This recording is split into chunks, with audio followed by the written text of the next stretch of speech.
जय श्री राम साथियों। जय जवान जय किसान जय बलराम। साथियों, आज सोशल मीडिया पे मैं एक वीडियो देख रहा था जिसमें एक डूब क्षेत्र में आने वाले हमारे भाई ने वीडियो बनाया था और उनका पहले डूब चुका है। सुठालिया बांध परियोजना में उनकी ज़मीन डूब चुकी है, घर डूब चुका है। उसमें उनको जितना रुपया दिया गया है मुआवजे के तौर पे, वो उन्होंने बताया उस वीडियो में, तो वो मैंने देखा है। तो उसमें बताया उन्होंने कि हमें कितना मुआवजा मिला है। तो साथियों, सुठालिया बांध परियोजना में उन्हें जो मुआवजा मिला है वो उन्होंने बताया। इसमें लिखा है कि पक्का मकान जिसका है उसको मिलेंगे 6,600 रुपया मीटर। जिसका पक्का मकान है उसको 6,600 रुपया मीटर मकान का ही मुआवजा है। कच्चा मकान जिसका है कवेली वाला, उसको मिलेंगे 3,000 रुपये मीटर। इसके बाद में जिस भाई ने छत ने किया, राउंड तक मकान है उसका, राउंड बीम तक, उसको 3,000 रुपया मीटर के हिसाब से मुआवजा मिलेगा। ये मुआवजा मिलेगा नहीं मिलेगा इसकी मैं वो नहीं करता कि नहीं बिल्कुल मिलेगा ही। हो सकता है इससे कम भी मिले और हो सकता है मिले भी ना। ये एक बात ये क्लियर है, इसको अफवाह ना फैलाए कि इतना मिलेगा और उतना मिलेगा। ये सिर्फ उन्होंने बताया वीडियो के माध्यम से, वो अपन अनुमान लगा रहे हैं। इसके बाद में राउंड वाला बीम जिसका है उससे मिलेंगे 3,400 रुपया मीटर, जिसका राउंड वाला मकान है राउंड बीम तक। इसके बाद जिसके पास टीन चढ़ रहे हैं, चद्दर चढ़ रहे हैं, उसको 600 रुपये मिलेंगे। और जिसके पास झोपड़ी है उसको 600 रुपये मीटर। तो ऐसा उन्होंने वीडियो में लिख के डाला है, वो वीडियो मैंने देखा है। हो सकता है अपन को ना मिले या इससे कम मिले। तो साथियों, ऐसी स्थिति पैदा ना हो इसलिए हमें पहले इसका इंतजाम करना होगा। तो मेरे कहने का उद्देश्य यह साथियों कि सरकार आखिर चाहती क्या है। हम जैसे डूब क्षेत्र किसानों के दर्द को समझना क्यों नहीं चाह रही। सरकार को हमारे जैसे डूब क्षेत्र में आने वाले व्यक्तियों का दर्द समझना चाहिए। कल एक खबर छपी थी उसी सुठालिया डैम परियोजना की, कि उसमें लिखा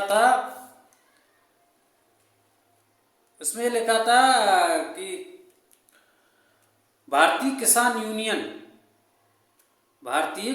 यूनियन डैम प्रभावितों के लिए महापंचायत 18 जनवरी को करेगी। क्यों भैया, इस महापंचायत की जरूरत क्यों आन पड़ी? क्यों कहीं ना कहीं कुछ गड़बड़ी है। और गड़बड़ी पूरी की पूरी ये है कि उनकी जो राशि है वो नहीं मिली होगी, या फिर उनको अनदेखा किया जा रहा होगा। तो ऐसी खबरें अपनी ना छपे, इसलिए सरकार से हाथ जोड़ के मैंने विनती निवेदन है कि पार्वती कालीसिंध चंबल लिंक परियोजना के तहत बनने वाले एक विशाल डैम को 2 छोटे छोटे हिस्सों में बनाया जाए। और ऐसा बनाया जाए जिससे किसी भी गांव की जमीन ना डूबे, कोई भी अपना भाई बगैर जमीन के ना हो। यह हमारी मांग है, सरकार से विशेषकर हाथ जोड़कर मांग है। आखिर सरकार चाहती क्या है, हमारे आज तक ये समझ में नहीं आई कि सरकार हमको मुआवजा दे देगी जैसा होता आया है। कब तक चलेगा मुआवजे का पैसा? क्या करेंगे हम मुआवजे के पैसे का? जितना मुआवजा सरकार देगी, क्या उतने मुआवजे में आपको जमीन मिल पाएगी? जितने रुपए सरकार मकान के देगी, क्या उतने रुपए में उतनी जमीन और उस जमीन के ऊपर बना हुआ मकान क्या बन पाएगा? अपने आप से सवाल करो साथियों, ये अपने आप से सवाल करो कि सरकार जितना आपको मुआवजा देगी उतने मुआवजे में आप जमीन खरीद सकते हो क्या कहीं पे?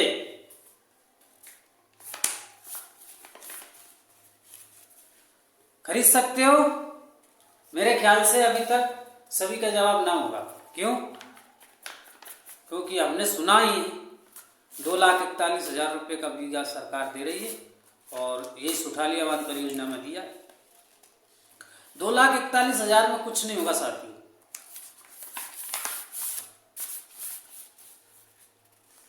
एक ना एक दिन मुआवजा आपका खत्म हो जाएगा, आप फिर कहां जाओगे? हम उन्हीं हजारों मजदूरों की भीड़ में शामिल हो जाएंगे जो दिन रात सुबह कमाते हैं शाम को खाते हैं।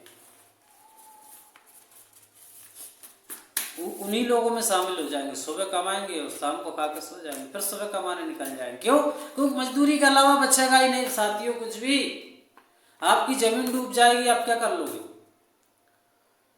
मुआवजे को लेकर के आप कहीं ना कहीं प्लाट ले लोगे, इससे ज्यादा कुछ नहीं हो सकता।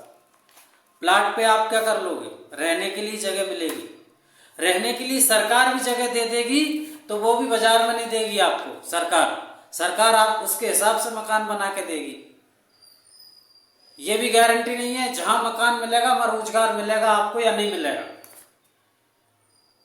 ये क्या गारंटी है? नहीं है। जहां पे आपको मकान दिया जाएगा वहां रोजगार सरकार उपलब्ध कराएगी, ये कहीं नहीं संभव, मुमकिन ही नहीं। कहां जाएंगे फिर?